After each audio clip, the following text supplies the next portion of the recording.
All right, we are in the house. Yes, you're Dusty. You on.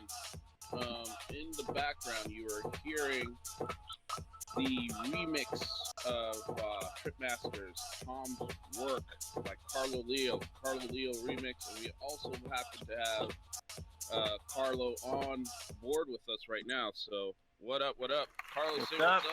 What's going on? So we're so amped to have you, and I played that remix like to death. I still play it, but that was really the reason why I was playing it is because that was sort of above and beyond Footwork Nightclub. That was Right. sort of my first introduction into your being able to combine Jackin' House with tech house stuff. So we're doing this crazy thing with you May 26th, 5 p.m. on my Patreon with Wasteman Wano here.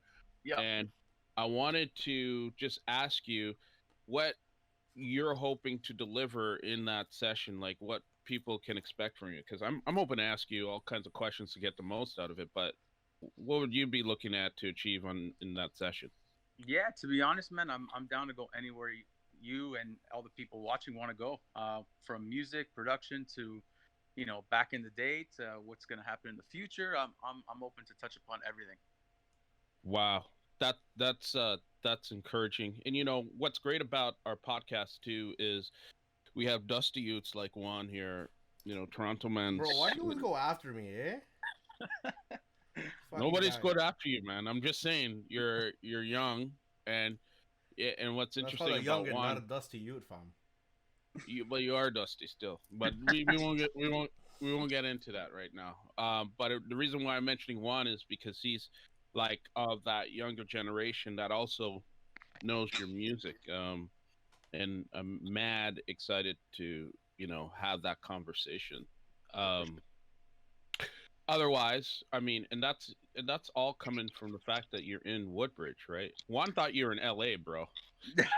100%, man. I didn't expect you to be a Woodbridge man. Like, how did you get LA? Where did you get LA from? I don't know, man. It's a safe assumption. I've got many like locations from Mexico to Europe, but never LA. That's definitely a first. Really? But I wasn't. That would have been an obvious guess for me. What's that? That would have been an obvious guess for me. Sneaks out there. I was thinking you two would link up or some shit in LA. Yeah, no, I'm a Markham boy originally. Oh. And then I moved to Woodbridge, and now I just moved again to Innisville. Actually, I'm far away now. Oh, Innisville. Oh, he's a country boy. That's like a miner's town, isn't it? Anyway, Yeah, I better like watch my mouth. 30,000 people. This ain't our usual podcast. So all right, that is super dope. So Carlo, please, for our audience, I can rhyme off all the different people you've worked and played with, but please, if you could share just some of the things you've done in this underground electronic music ting. Yeah, I mean, it's definitely been a nice ride for sure.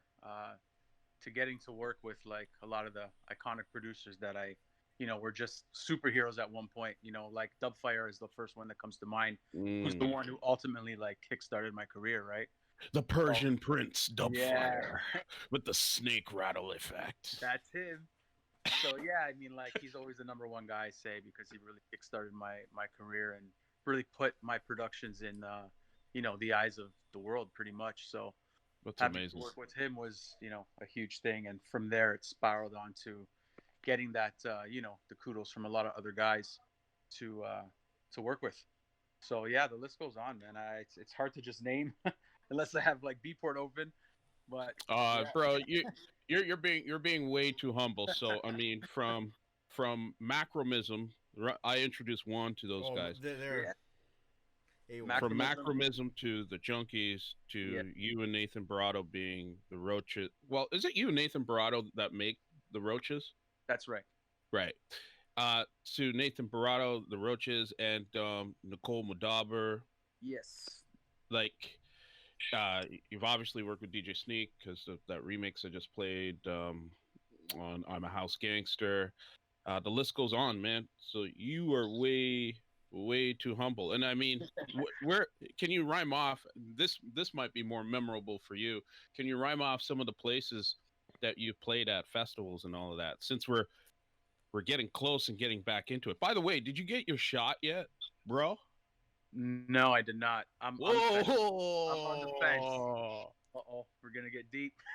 I thought you were the first. I thought you would be the first man to line up See, for that. Carlo, freaking Demuir right now is showing off the fact he got the shot. He's been flexing No, that I'm like, not. no, tomorrow. Every single day is like, bro, did you get your shot yet? No, he didn't. Oh. So you got it, D? Yeah, man, I got it That's like cool. last week, I think.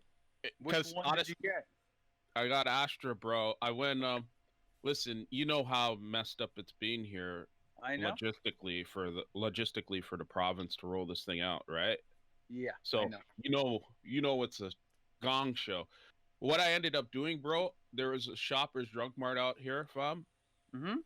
and it was a walk-in vaccine. I literally called. Homeboy was like, "Yeah, we just you don't really need an appointment. Just line up from 9 a.m. to 7 p.m." But he's like, "If you want to come in after midnight, show up, G." And I was there at 12:01. Proper. Yeah, man. But I mean, I will admit, like, I did get a little fever, lasted an hour, headache, Yeah, I mean that's normal. Yeah. you know. That's good. But yeah, man. If you Yeah. can rhyme off Yeah, just some of the spots you played at festivals, that'd be Yeah, cool. I mean the festivals that come to mind. I mean, obviously, anywhere from UK, Amsterdam, Hungary, Italy, uh, Bulgaria. Uh, uh, there's been so many. It's hard to remember, but yeah, I'm very lucky to say I've played in almost every country on this planet. So festivals and clubs. So it's definitely a blessing. I just can't wait to get back at it, man. It's been too fucking long. Yeah, you go get that shot, fam. Or Yeah. I don't know. I Maybe look at it this way. I'm like the last guy to update like my OSX and my Ableton. So I'm gonna wait it out a little bit to see if everyone's good. that's the approach Juan is taking as well. Yeah. D, how about you tell him your experience with Catalina? How's that going? Bro, hey, well, Carlo's an Ableton man, I think, right? Oh, You're an good Ableton. good youth, man. Yes, I Mad am, respects. So anyway, Juan. Yeah, so my recent experience, Carlo, has been Logic did an incredible update, low latency and all of that jazz. Nice. But in order to do the update, you know how it is with Apple. Well, you got to move to Catalina, fam. You're still two generations back. I'm like two versions back. I'm like, damn. So I go up to Catalina, and it knocked out my Machine MK1 controller, man. Oh man. I had to do a workaround. No, I figured it out. Okay. I figured it out. It works, but I was scared for my drums for a second there. Yeah, I would be too. So which, by the way, speaking of production stuff, what is your proudest production moment? And we won't get into the details, but we'll use it for our conversation on the 26th. What is your proudest production moment and why? The proudest production moment, I think I would have to say, was when I got like international validation that I could actually do this and I have something and I could possibly do this as a career, which it was never a plan to be. It was just a hobby turned into one. So I don't know if you don't want me to get into details. Want to save that for the other one? Yeah, you could say that the international recognition is always proper. Now, I mean, you hinted that was acknowledgement that this is something you can do full time. So what were you doing before? So basically I was working at out of college. I went to work at RBC head office downtown. and I was going to raves and clubs every weekend, and I would call in sick every Monday. That's why I'm laughing. I mean, I come from that FI financial institution background as well. We've had this conversation before, so that's funny, bro. Yeah. So, anyways, it took me that year of working that blue collar job to realize that I don't want to do this shit, and I'm going to do everything in my power to not do this shit. Yeah, it's enlightening, man. It is. It's enlightening. And I'm sure you get this question all the time. Maybe we'll leave a little tidbit for people before we sign off here Sure. with this quick pod. Um, the number one question I get from a lot of people is, how did you transition from a 9 to 5 to doing this full time? Like, was it a scary moment for you? How did you do it? Well, during the time I had the 9 to 5, I was just starting to kind of break into the Toronto scene. Like I wasn't playing like weekly yet, but my name was being thrown around and there was interest. And being Italian and having the fear of your Italian parents to always make sure you have a steady paycheck. You do what most Italian kids do when they want to take a chance: is wait till the parents go away out of the country and then fucking pull some moves. So my so my parents went to Italy for like, I think I used to go every summer for like two months ish, and as soon as they left, I called them like a week after they were in, and I said, I'm done with this job. I'm sick of it. Give me 1 year to see if I can make this, and just don't say a word to me about it. And in that 1 year, I became a very popular local DJ, and I was playing 2 to 4 shows a week.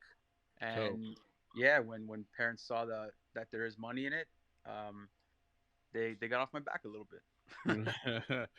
That is super dope. All right, man. Yeah. I appreciate your time. We're gonna save the rest for May 26th, 5 p.m. Sign up to my Patreon. We got a tier set up specifically for this event. That's patreon.com/Demuir official. I'm gonna play out this remix that I still rinse out from Carlo Leo. I love the fact you're bringing. I heard Trapped. You're bringing the Gino beats back into dance music. Never let go of the Gino beats. Yeah, when I heard that, I was like, oh shit! I could see the brio and the Italian flag in the studio. I love it. I love brio, by the way. Brio's my favorite. But I gotta tell you, when I was in Milan, and I'm not trying to plug my track. I was literally in Milan Shameless airport. I was literally in Milan airport, and it's actually, I don't know if you've obviously played in Italy, Carlo. Yep. I'm sure. So, the brio there is much lighter. Like it's almost like a light orange color, and it's less sweeter too than the North American version, right? I don't know if I've had brio in Milan or in Italy. Actually, oh, bro, I must have. You're probably right. Everything in Europe just is better, and it tastes better. Oh fuck. Anyway, let's conclude on that. Juan, anything else to say? You want to say bye to Uncle Carlo before? Uncle Carlo. Ciao, Juan. Ciao, Uncle Carlo. Have fun living in Hicktown. Thanks, bro. You should come to me someday. All right, man. Carlo, thank you so much. My pleasure, bro. It's been an absolute pleasure. I'm stoked about this Inspiration Speaks because it's like full circle for me. My introduction to you was this remix playing in the background in addition to footwork. And that was my moment. I was like, I gotta get out of this, man. Sick. I love it. I love to hear that. So it's amazing to be here, full circle. So I appreciate your time. Always, my brother. Respect to you and the family. Stay safe. Likewise. Stay well. Go get that shot, homie. We'll see. We'll talk about it tomorrow.